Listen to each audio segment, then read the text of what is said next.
হাসিনা ফিরছে, ভারতের আধিপত্য ফিরছে। জুলাই বিপ্লবের পর হাসিনা ভারতে পালিয়ে গিয়েছিল।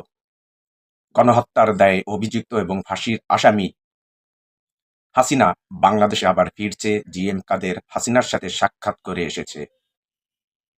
হাসিনার শক্তি, সেনাপ্রধান জেনারেল ওয়াকার ক্ষমতায়, প্রেসিডেন্ট চুপ্পু ক্ষমতায়, ক্যান্টনমেন্টে ৫২৬ জন আওয়ামী লীগের নেতাকর্মী বহাল তবিয়াতে ছিল।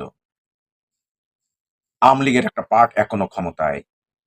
ভারত বারবার চেয়েছিল নির্বাচন, বিএনপি ক্ষমতায়।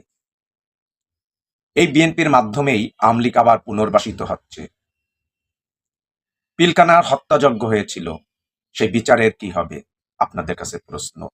আমাদের YouTube channel counter image subscribe করে পাশে থাকুন। সবাইকে অসংখ্য ধন্যবাদ। আসসালামু আলাইকুম।